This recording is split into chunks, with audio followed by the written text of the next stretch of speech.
तक 4 बैठकें हो चुकी है और इंडिया की तरफ से कहा जा रहा है कि कॉमन मिनिमम प्रोग्राम, चेहरा, सीटों का कोलेशन, ये सब बातों पर चर्चा तो हो रही है, लेकिन कोई एक अंतिम फैसला नहीं हो पाया है।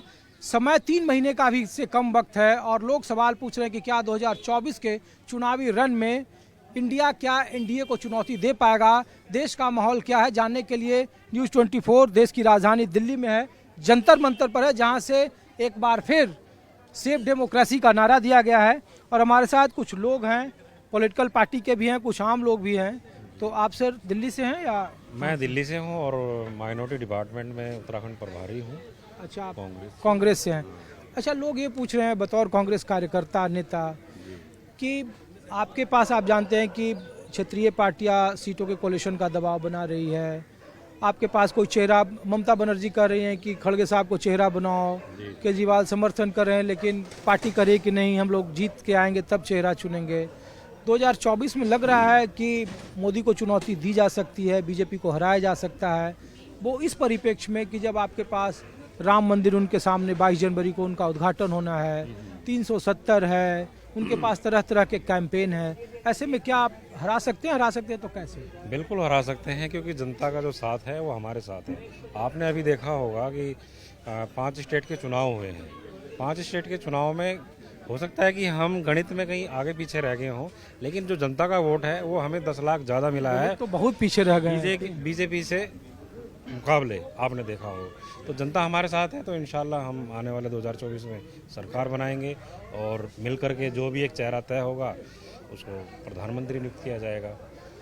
बाकी आप देख रहे हैं कि हमारी मीटिंग पे मीटिंग चल रही है। अभी राहुल जी ने और खड़गे जी ने, प्रियंका जी ने, सोनिया जी ने अभी सबसे मुलाकात की है। और बताइए, भारत जोड़ो यात्रा के बाद कहा जा रहा था कि राहुल गांधी की छवि थोड़ी बदल गई है, बदली भी है, लेकिन उस बदली हुई छवि को जनता कितना स्वीकार कर पा रही है?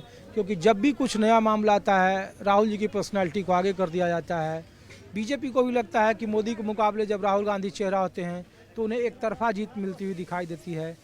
तो लग रहा है कि 2024 में राहुल गांधी चेहरा न हो या फिर बगैर चेहरे के लड़ा जाए। देखिए, चेहरा तो आपने भी देखा है कि राहुल जी ने जो यात्रा निकाली, आपकी इतनी लंबी यात्रा हुई है भारत जोड़ो यात्रा, उसको लेकर के अब हम स्टेट वाइज यात्राएं कर रहे हैं।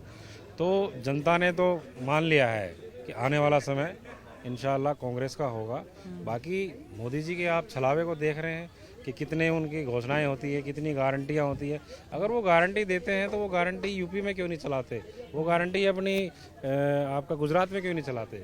जब चुनाव आने होते तभी गारंटियां दिखाते हैं, गारंटियां बताते हैं। अब हम देखेंगे कि जो उन्होंने गारंटी दी थी कि 450 में सिलेंडर देंगे, क्या वो दे पाएंगे क्या?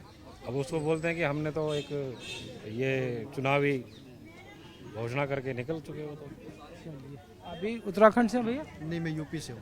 अच्छा, उत्तर प्रदेश से हैं। कौन से जिला से हैं? रामपुर से। अरे रामपुर से हैं, आजम खान के इलाके से हैं। ये बताइए कि कोई 3 ऐसा फार्मूला आपके पास है बतौर नेता की जिससे लग रहा हो कि इंडिया गठबंधन उत्तर प्रदेश में सरवाइव कर जाएगा?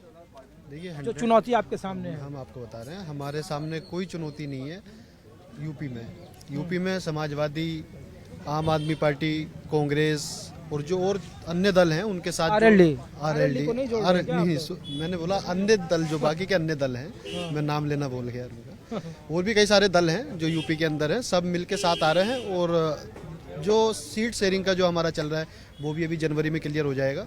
और हम जो है बीजेपी को, लेकिन उसी में तो है कि बीएसपी उसी बैठक के बाद कहती है कि आप हमारा नाम ले रहे हो, कह रहे हो कि हम हिस्सा नहीं है, देश हित में कब किसको फैसला लेना पड़े कोई नहीं जानता है। देखिए, जब बहन जी को जब बीजेपी को कहीं ना कहीं खतरा नजर आता है तो बहन जी को आगे कर देते हैं। बहन जी ऐसे में से बयान आकर दे देती है। बहन जी तो खुद बीजेपी को नहीं चाहती है, वो तो डर की वजह से गिरफ्तारियां ना हो जाए उसकी वजह से जो है वो तो किनारा कर लेती है। बाकी लेकिन यूपी में तो कह रहा है बीजेपी 75 से शुरू कर रही है।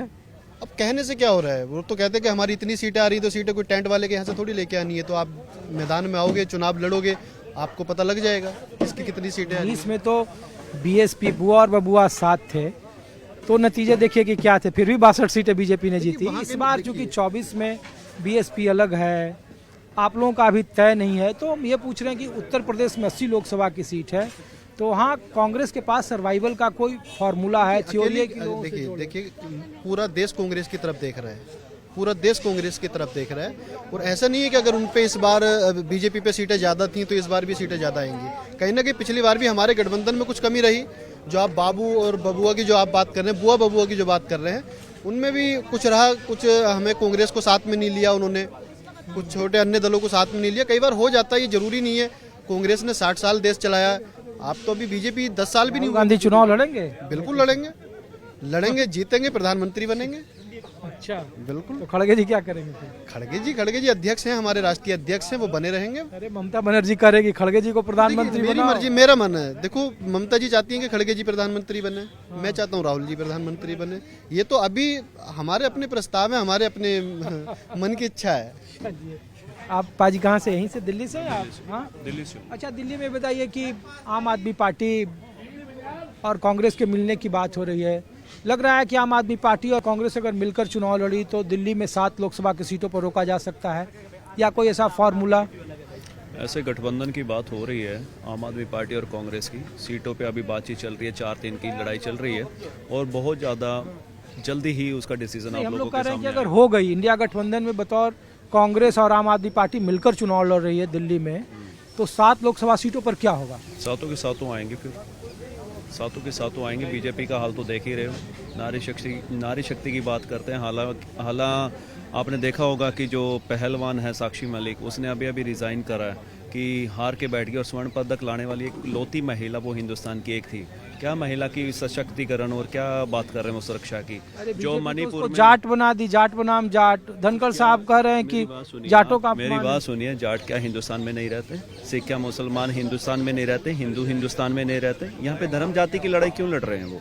राजनीति की लड़ाई लड़नी है तो लड़ें, धर्म जाति की लड़ाई पे क्यों लड़ें? अगर धर्म जाति की लड़ाई छोड़कर मोदी जी लड़ेंगे ना तो उनके पास कुछ नहीं रह जाएगा, चंकना रह जाएगा सिर्फ। तो 24 में ही तो मुद्दा है, धर्म और जाति का मुद्दा आप उठाए वो जाति को इम्प्लीमेंट कर रहे हैं, धर्म आपके साथ नहीं है। मेरी बात सुनिए, हर कोई अगर जाति को प्रमोट करता तो वो करे, जाति सबकी है।